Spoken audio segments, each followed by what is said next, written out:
Hey everybody, welcome to Strike TV Video Country Backstage Access. Tonight's guest, hitmaker, heck of a nice guy, does a little bit of everything, because we're talking about all the hunting and whatever stuff.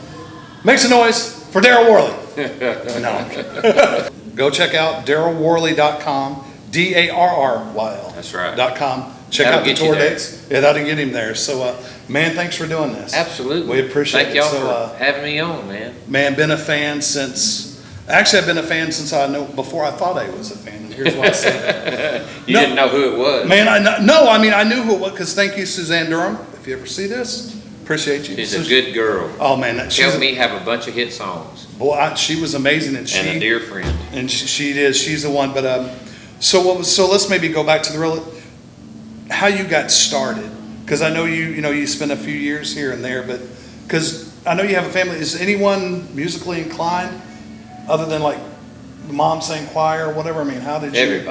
Everybody. You know, Dad was never gifted with a lot of rhythm or, I should say natural rhythm. His timing was off, but he could sing like nobody's business. So even in church, and Daddy actually. We give credit to a lot of people, but Dad actually taught us the first 2 or 3 chords that we knew on guitar too. He said, "Boys, I know about 4, and that's all I can help you with." And what's really funny is that's the 4 chords you use to write most of your hit songs with. And I thought later on, Dad didn't have a clue, but he gave us all we needed. What they say, 3 chords in the truth? That's right. So speaking of Dad, so where did you get your songwriting from? Was that the same thing that they?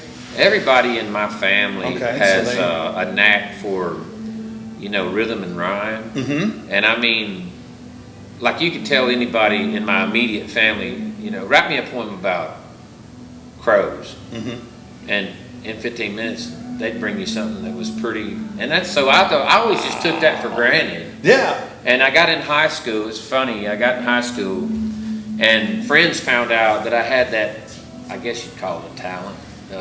Gift, whatever it is. And so my senior year, I could, like when I knew a big pep rally was coming up, whatever, football, basketball, baseball, whatever it was, I could kind of control who was going to win the spirit stick. Mm-hmm. So I started charging them. I'd write them jingles and stuff, and I'd make them pay me $20.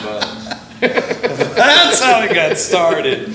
Okay. So, getting out of college, I said, I had always piddled around with it, and I got out of college and I thought, I'm getting ready to go off to a place that I'm not crazy about to work, and so I'm going to carry my guitars with me, and I'll put me together a little trio somewhere down there, and just start writing songs, and I did, and that was what led to my earliest publishing deals, and getting a record deal when I finally went to Nashville.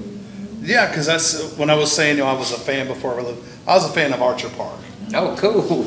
And that was your first? My very first, cut on a band that, first single ever, but on a band that, had a chance to go out there and have a hit with one of my songs. A really, really good song I wrote with a fellow by the name of Walt Aldridge, who's a huge songwriter. I was blessed to become acquainted with him because of his affiliation with Fame there in Muscle Shoals, Alabama. He ran the publishing company for Rick Hall for a long time. And that's how I got my writing deal there. That was my first official, songwriting deal that they actually paid me money, $150 a week. Rick was a big spender. Wow. So then, so what did it to do demos? Did you do any? Because I know you did some demo stuff, and maybe that's how you got a little recognition. But so, were there any like big demos or some demos you? Oh, that I sang? That you wanted to sing before it all. I mean, I sang most all of my demos and other people's too. Yeah, that's so. Nashville writers would hire me to come up and sing their demos too, and then, but I sang quite a few demos, that went on to get cut by other people. I'll give you a great example of that. I Like It, I Love It song that. Tim McGraw recorded. I sang that demo, and it sounded like George. I sounded like John Anderson singing it. Wow. And it was so different to hear his version. But some of those little ad libs, I'm the one. I put it on the demo, and he copied it, like that Elvis thing, or whatever it is. Wow. Yeah. So it's funny to do those songs and then hear the artist's interpretation.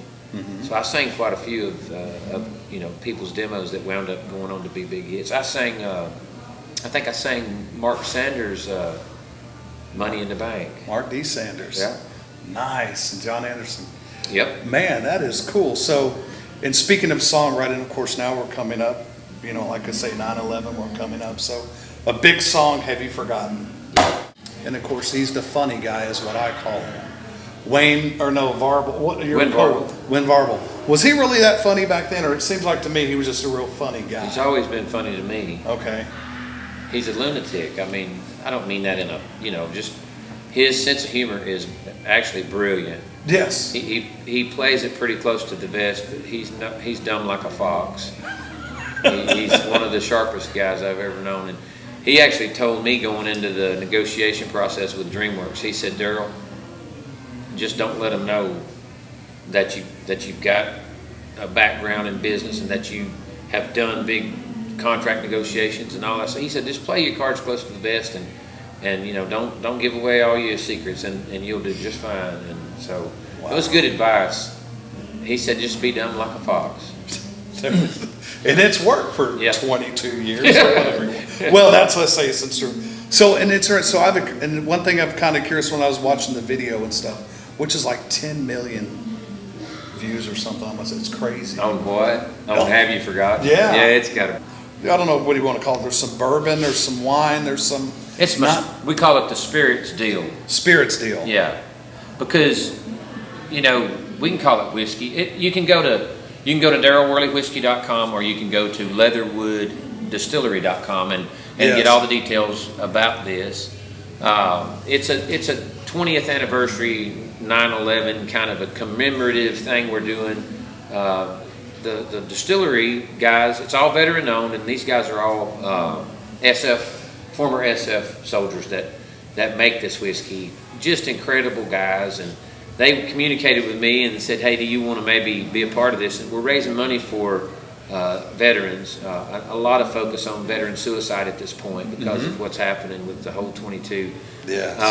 And so three different charities benefit from this. It'll be the Charlie Daniels Journey Home Project, Special Operators Foundation, and Special Forces Association. Cool. So, trying to these guys wanted to do something to take care of their own. I said, "Man, I'm all about it." So, for each of their different things they make, like rye whiskey and bourbon, and then several different flavored moonshines, they're going to make 2,021 bottles of each.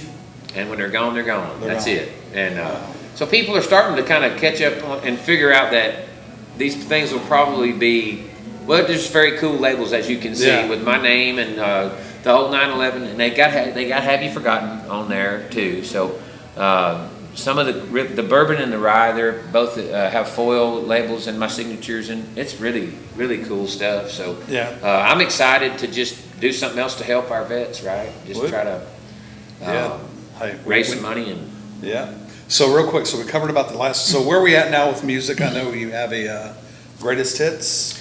It's been out a while. Yeah, we didn't get the release or something. We didn't get the release that we hoped for with that project. Yeah.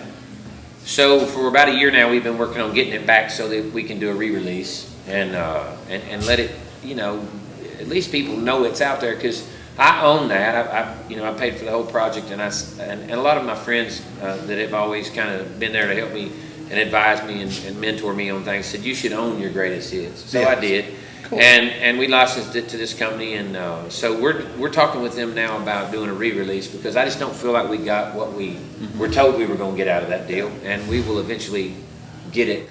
We also are in the middle of making a Christian album that'll be my very first one of those, and I'm pretty excited about that because my mom always wanted me to do that, and she slipped out here before I got it done, so that's put a little fire under my butt to work harder on that. And we got some incredible songs. The Lord's just been good and given me these songs, especially during COVID when I had a lot of time to think about it. And we're excited about, recording that stuff. And I think it'll be well received. A lot of folks have wanted me to do this for years, so we'll see how it goes. And then we've got a ton of stuff in the can that people haven't heard.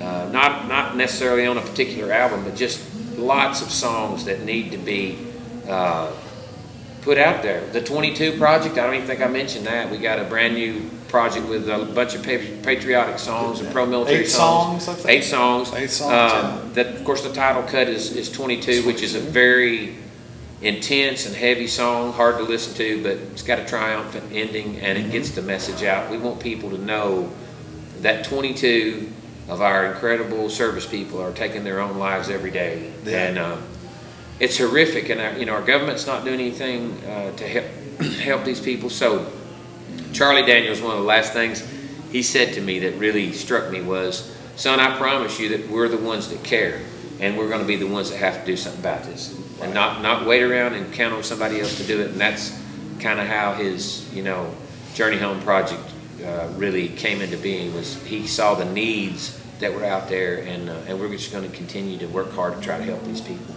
Well, man, I appreciate it, Darryl. Yes, sir. Thank you for taking your time. So, my pleasure. Hey, everybody, so check it out, DarrylWorley.com. Check out for all of his tour dates, all the information. Buy some music.